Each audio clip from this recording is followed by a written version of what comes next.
Bonjour à tous. Alors, les aventures de Sublime Parents, comment est-ce que tout a commencé? Assez simplement, j'ai pas mal de parents qui viennent me voir en coaching et qui me posent des questions pour pouvoir résoudre un problème généralement. Et puis, j'ai des ateliers de parents en groupe où on répond aussi à ces questions, même si l'essentiel est souvent une formation avec des principes d'éducation bienveillante, mais comme on a des exemples très concrets, évidemment, on répond aussi aux questions. Et je me suis aperçue quand même au fil des années que finalement, il y a beaucoup de problèmes similaires auxquels nous sommes confrontés comme parents aux différents âges de croissance de notre enfant. Et deuxièmement, les parents, s'ils sont coincés sur un problème, ont souvent des solutions formidables sur plein d'autres. D'où l'idée de créer un petit personnage qui s'appelle Sublime Maman, de façon à ce que tout reste confidentiel, mais que Sublime Maman soit là pour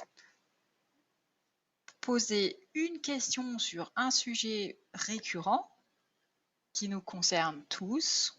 Alors forcément, on va avoir des choses un peu différentes selon l'âge des enfants. Quand les enfants qui veulent pas se coucher, quand c'est un enfant de 3 ans ou quand c'est un ado, on n'a pas tout à fait les mêmes réponses, évidemment. Mais Sublime Maman va tenter de répondre à chacune de ces questions, mais elle va vous laisser chercher d'abord, parce que je suis d'abord une coach et que mon idée, c'est pas de transformer tout le monde en mouton bébête qui devrait suivre une théorie comme s'il n'y avait qu'une seule façon d'élever des enfants. Bien au contraire, je pense qu'il y a beaucoup de façons de faire, et puis plus on a d'enfants et plus on découvre que les recettes miracles ne marchent pas et qu'il faut toujours être adaptable et que ça change en fonction de l'évolution de l'enfant aussi. Mais donc, je ne vous donnerai pas la solution tout de suite. Je vous présenterai la première galère, la première difficulté auquel Sublime Maman est confrontée. Et puis, vous aurez quelques jours pour réfléchir, apporter vos idées, contribuer à trouver et proposer des solutions. Et puis, quelques jours plus tard, j'en développerai une. C'est pas nécessairement exactement celle-là auquel vous aurez pensé. Et puis, vous aurez toujours possibilité de revenir sur les autres pour voir si quelque chose de mieux vous convient. Mais celle que je choisis, généralement, elle répond à des critères éducatifs de façon à ce que l'enfant grandisse et apprenne quelque chose de cet incident.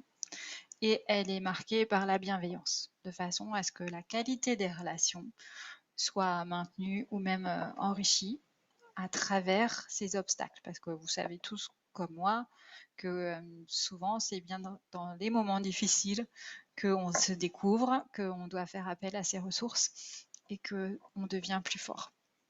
Donc voilà, toutes ces petites galères du quotidien, ou parfois ces gros soucis, ça va être autant d'opportunités de nous renforcer dans notre rôle de parents, nous faire grandir en bienveillance, nous aider et nous entraider les uns les autres, et puis de devenir tout doucement des sublimes parents. À très bientôt sur les prochaines vidéos de Sublime Parents, de Sublime Maman.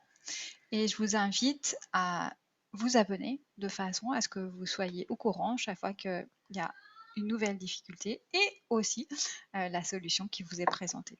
Alors à très bientôt. N'hésitez pas à partager largement.